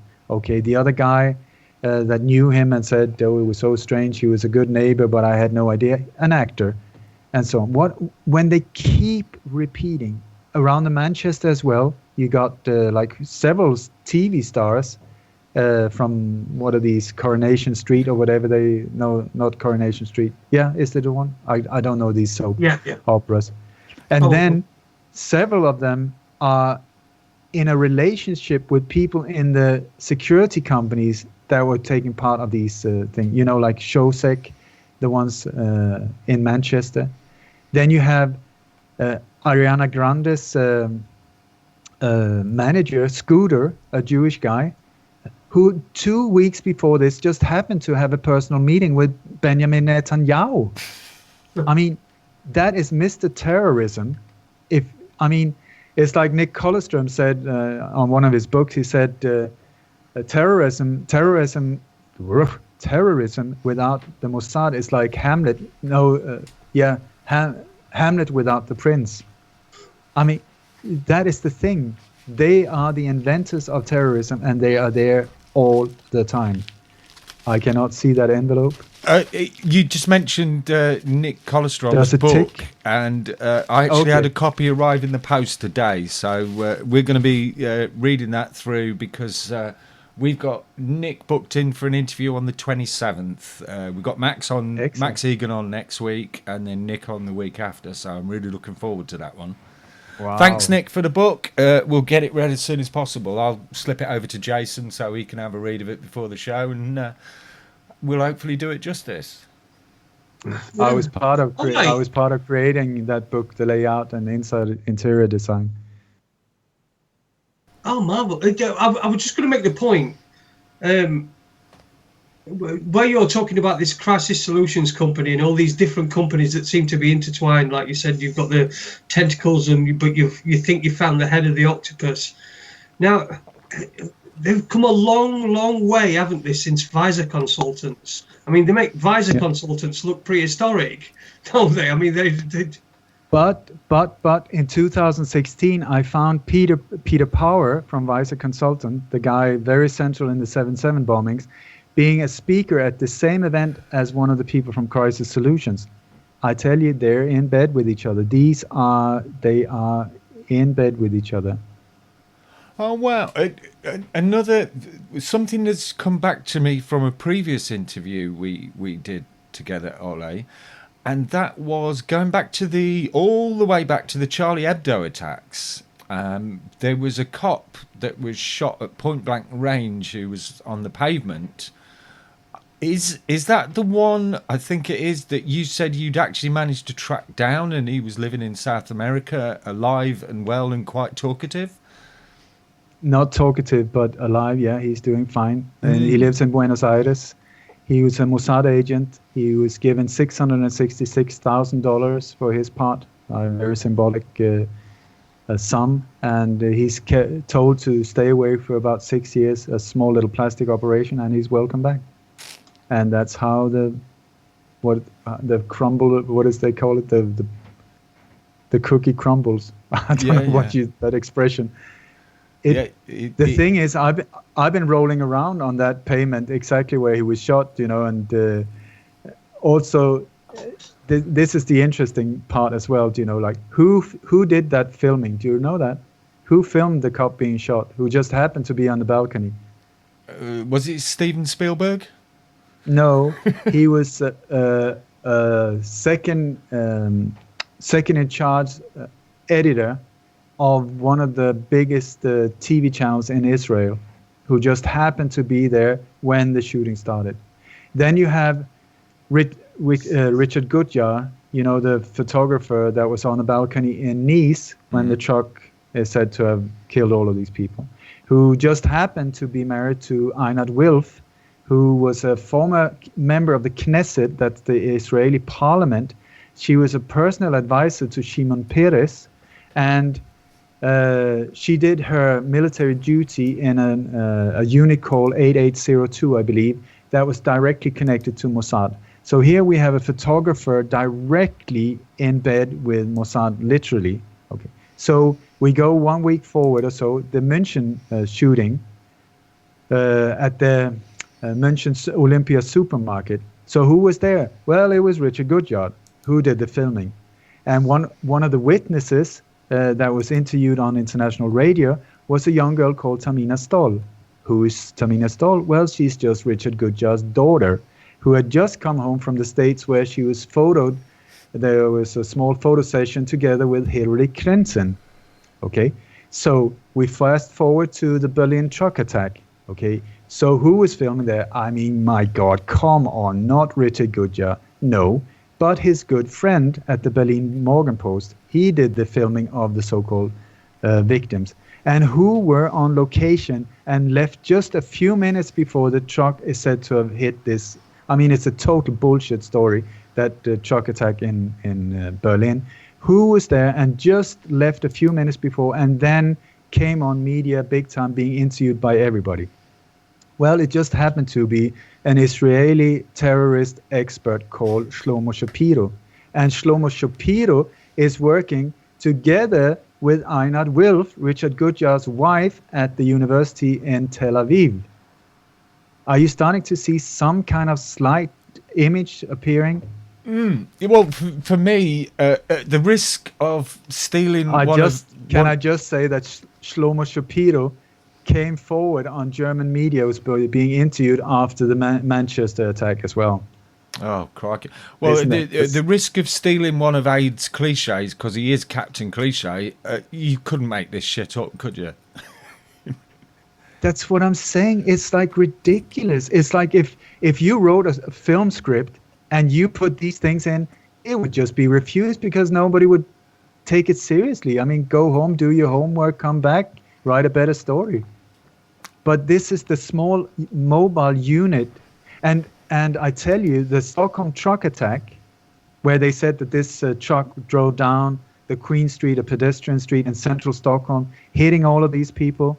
Okay, the main guy, one of the ambulance drivers that were there organizing the whole thing is the same ambulance driver that drove the dead body of the Swedish Prime Minister when he was shot in 1986, but couldn't find the hospital. So they came 6 minutes late to the hospital. And when the body arrived, it had been chopped. There was a big open wound in the chest, and it had been stitched together. They had been in there trying to get rid of the bullet. So very highly, his name is Kenneth Lavrell, highly suspicious individual. And he was then thanked by the Swedish king, and also the prime minister was there shaking his hand, the prime minister Bilderberger. And also I found that the Swedish prime minister was shaking hand with a Swedish police officer, thanking him for his part of this whole thing. The thing is, you don't see him anywhere in any footage on any film, except from the Brussels airport attack. There he is in a flight attendant's uniform, there he is. And another woman at the Brussels airport that is sitting next to an Indian air stewardess. They're sitting on a park bench. I think everybody's seen that photo. She's with a cell phone, and the stewardess next to her is showing her belly, and they're all dusty, both of them.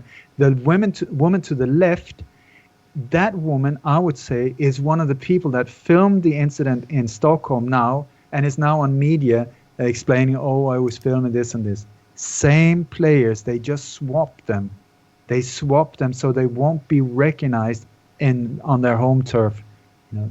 So this is why you will not see English actors and so on so much in England. You will see foreigners that will be there running around in SWAT team uniforms and so on. And I tell you, I'm going to put one out here that is pure speculation so far, but I believe that I might be onto something.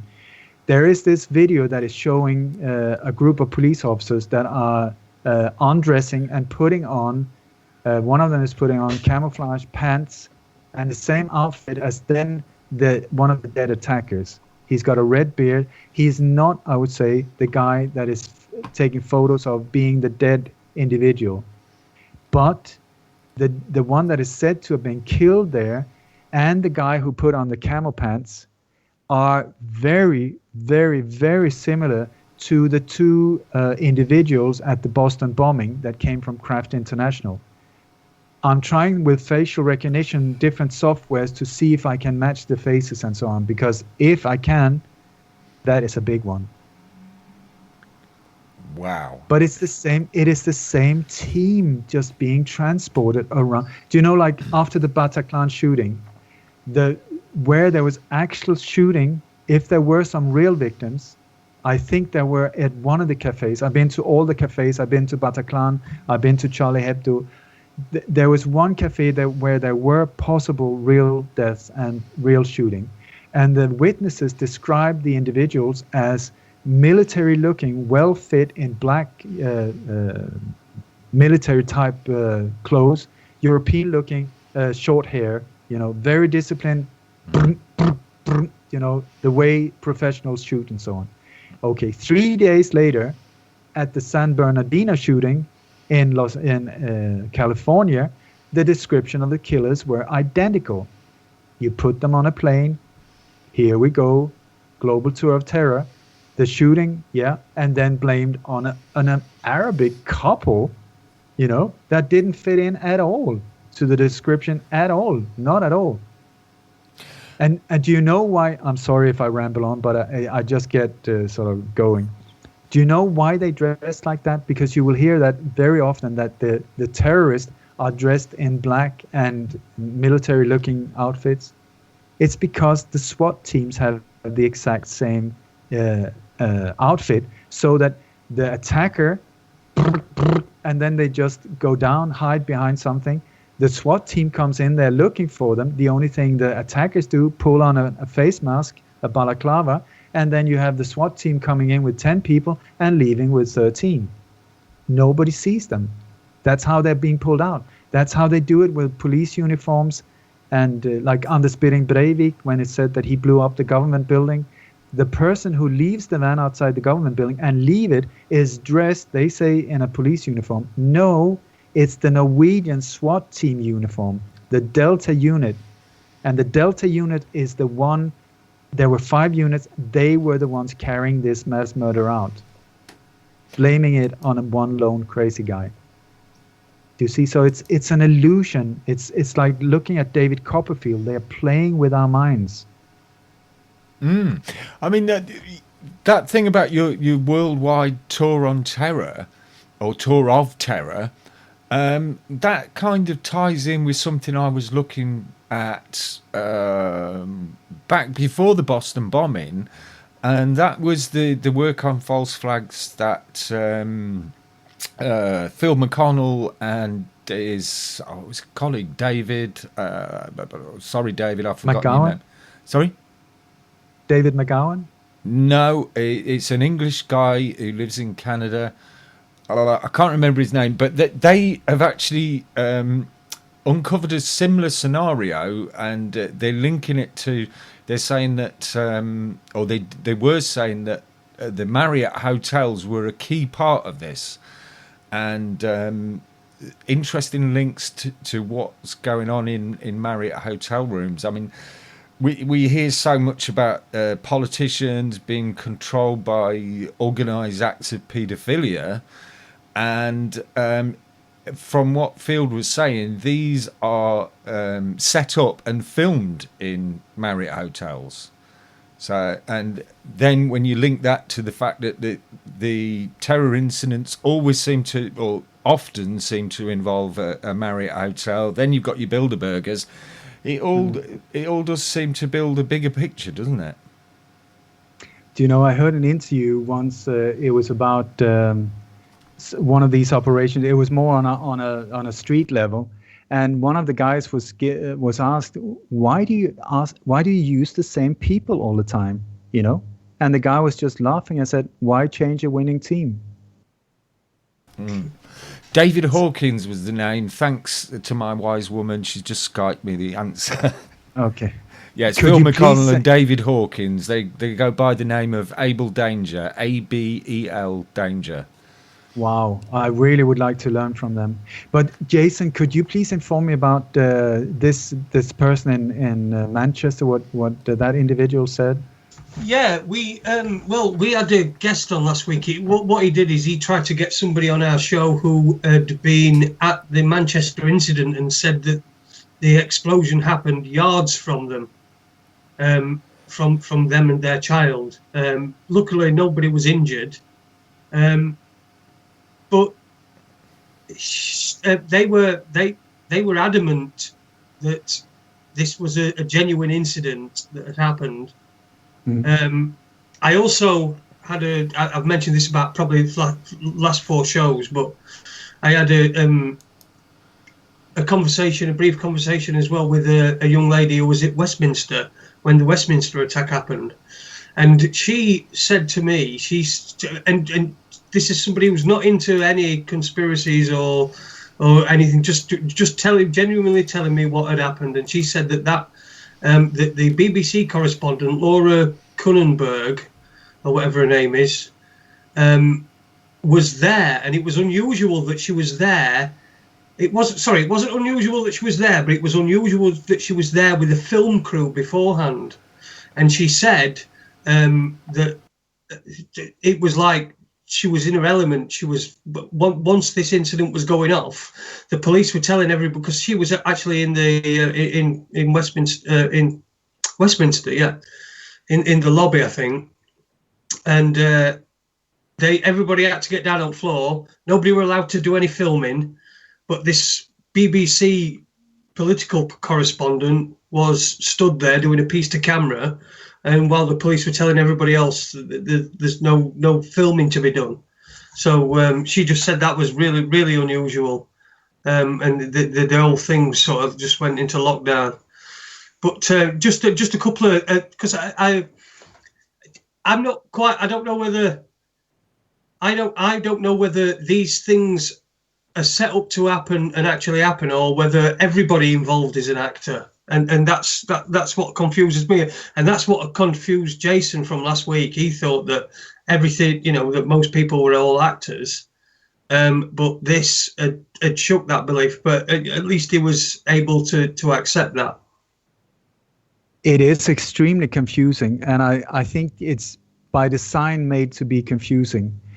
I think one of the things that confuses it is that I believe that the footage is often taken at the drill, meaning that these professional photographs and so that we are being served are not the real thing. They were taken like at the Manchester. There was this drill. These two nurses were telling the Queen that there was a drill 1 month before, and so on. Now they did it exactly the same, and it went like clockwork. So also the photographers at the drill and the photos that have been released, especially one called Joel Goldman or Goodman, I believe are from the drill, not the real event. And at the drill, that arena were empty. Then you have, I mean, it is said that it was sold out. That means 21,000 young fans in the crowd, all of them. I mean, there would be at least 15,000 cell phones or mobiles with cameras. I don't think that is to exaggerate. At say 10,000. Where are all the photos? I mean, come on, you take photos of your hamburger. Wouldn't you take photos of a thing like that? Where was not one filming it when the bomb went off? Not one? Yeah, but there is photos when you see people no, you don't see anything. And then the people that are lying there looking wounded are all middle-aged men. I mean, since when were they Ariana Grande fans? I don't know, but I don't think so. So what happened? And I'm here pure speculation. And to any family or friends to real victims, I apologize deeply. But since we are in a situation like this where we're not being told the truth, we need to speculate. Okay? So I believe that there is a possibility that they have set it up like this. Do you know, nowadays when you put on a concert and you put out the tickets there, most sales are done online. And often it's like, oh, Robbie Williams' new concert like that. And then, 38 minutes all sold out. Okay. So what they could do is just say, okay, Ariana Grande is coming to Manchester, put out the tickets for sale, block the phone lines, and then after 1 hour, 30 minutes or whatever, saying, oh, sold out. Meaning that they have a totally empty arena that is said to have been packed with 21,000 fans. Also meaning you would have a handful of people on the outside trying to get hold of tickets, but most people would be at home being sad that they didn't manage to get tickets. But they would be in control of an arena that would be more or less empty, packed with their own people. And some of these drills that we're talking about, like the 7/7 bombings, where Peter Power is talking about, I think he mentions 1,500 people involved in the drill. These people are mostly honest, decent people that have no idea that they're involved in a drill that then goes live. It's all built on compartmentalization, where you are only supposed to know your own thing. So is it possible that the footage was taken beforehand, that there actually happened something at that night, but we're not told the real story, that there were actual victims there, where we're not being shown the real victims? And that one thing that I find very confusing with more or less most of these latest ones is that something happens and then people are missing. And then after 2-3 days, oh, we found him, he was dead. Oh, we found her, she's dead. You know, how can they go missing? You know, it's like, okay, if a bomb explodes, it's not like if you're killed, you don't disintegrate. I mean, part of you will still be there. Yeah, but I think so. I think some of them are supposed to be people that have gone into the water to flee. So they've jumped up from the bridge into the water, and then the body's been recovered a couple of days later. I think that's what they're referring to on that one. Yeah, but I was talking about Manchester now. Oh, right, okay. But it's if it was only one incident, but I see this repeated every single one I look into, the people are missing first, and then they end up dead. And I'm at the moment I'm being contacted by several people around the latest attack, where people knew these victims and they're very confused because, like, is it real? Is it not? Is it, the families are not given the bodies. There's one guy, a Spanish guy, that is said to have been killed. The family here in Spain is like, why are we not being told what happened? Why are we not being given the body? There's another guy who was killed. It said that he went out for a smoke, but there's no door on the back where it said that he went out, if I'm informed right. Also, you cannot see him on that footage, the CCTV footage, where you see the whole thing that is played out. That evening, it's also said that there were hundreds of people in the restaurants around the area. But here you see the pavement, the area is totally empty. So I tell you, that whole event, the CCTV footage, not real. That is from an earlier drill or film set evening. Maybe they did it a few days before, 5 o'clock in the morning, something like that, when they were in control. Then you got there all of these weird things, like with this color pink. I don't know what that is about, but there were all of these pink balloons at the Ariana. And then it said here that they used ceramic pink knives. And anyone who's used one of these knives, I mean, they're good, but if you just hit something, they break. I mean, if you just hit a bone, they just fall apart. And so on. And here they're said to have been multiple stab wounds, and they've sliced this and that, and boom and bam. And then I would say also quite impressive, to say the least. It said that they went on this rampage, killing all of these people, jumping out, running into multiple different pubs, slicing people up right, left, and center. Police alarmed, coming on location, identifying the perpetrators, and shooting them, all within 8 minutes. That's pretty good. That's good. I would say very good. Andy, your mic Andy, is you're muted. Oh, yeah. I couldn't let 2 hours go by without missing that. We're nearly getting to the end of the 2 hours. It's been fabulous catching up with you, Ole, and you're doing some great work there. I'd just like you to, before we close the show, I'd like you to give out all your links and also let people know, because you rely on donations to support your work, how people can support you if they're willing and able to do that, please. That is so kind of you, Andy. It's you're welcome. I've got here the echo again. It should go. It'd be all right. Well, I'll go in a second. Well, maybe you just want me to shut up. Not at all, Ole. My website is lightonconspiracies.com, lightonconspiracies.com.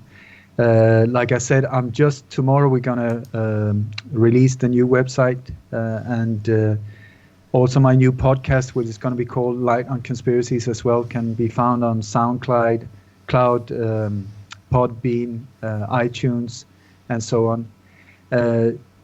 Like you mentioned, extremely appreciated with donations, because I'm not funded by anyone. I'm not part of an organization, or this is not my job. I've just devoted my life to it, because apparently very few other people did it until now, when millions of people are waking up. I've also got a Patreon account. So I tell you, it's the thing with most of us that is really devoting our life to this. The finances is the tricky one, because the people behind these operations have billions. The ones of us that are trying to stand up for truth and the beautiful ethics in the world are being the absolute opposite. We're almost being they try to stop us financially.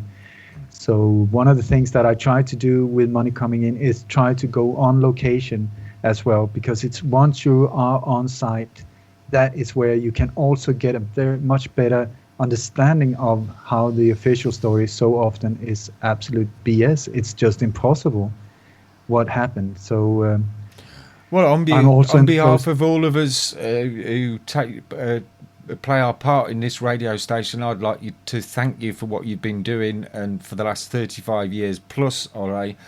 I really look forward to speaking to you again soon. I hope we can end this bloody madness before then. And you and I can just chill out, raise a glass of beer together and just talk about what the future holds, rather than all this terrible business that we're having to debate every time we talk. That's terrible British. Terrible business. Terrible business. Well, yes. No, yeah. but Well done. yeah, but then again, without this type of madness, we would never have met. There's so many beautiful people that I've met along the way and during all these years that I would have never ever met. Yeah, I really think it's a challenge on so many different levels, spiritually as well. And since we've been so brain dead and so asleep, apparently we've needed some massive heavy artillery incoming to wake up. And it's sort of like the only reason why this continues is because we allow it to. They even leave trails, they even leave leads for the upcoming events for us to find if we are aware of it. Because they need our approval. Otherwise, in their interpretation, the bad karma will be on their shoulders. So they're serving it to us. Yeah. Brilliant. So if you just brought up the one word I was hoping you'd mention there, Ole, because I've got a song lined up to play us out with, and it's called Karma Will Track You Down. So karma's a double-edged sword. It doesn't just work for the psychopaths. It works for me, you, Jason, and all those that are listening with the best of intentions. So I think the best thing, I know you have a particular way you like to close your interviews, so I'll hand it over to you before we play out, Ole. That's really kind. I'm not a religious person because I feel religion is one of the control tools that is being used against us, even though it's also helping people to do a lot of beautiful stuff in the world. But I have this prayer that I absolutely love, and it goes like this. May the entire universe be filled with peace and joy, love and light. May everyone, and especially the ones who hurt us, be filled with peace and joy, love and light. Victory to that light. The thing is, we all need to heal. They need to heal as well. Otherwise, this madness will continue, and we will never get this cold beer that we've been talking about for years. And I want mine now. That's damn right. Absolutely beautiful words, Ole. Jason will be back next week with a guest co-host, Paul Webster, and they'll be chatting with Max Egan all the way from Australia. So do join us same time next week. From what I understand, I don't think there's a happy hour tonight because I think Tam's got a few things going on that she needs to address, and hopefully she'll be back with us soon. So have a great week, and we'll be back with you next Tuesday. Thanks for listening, folks. Good night, Ole. Good night, Jason. Good night. Buenas noches. And hasta la vista, baby.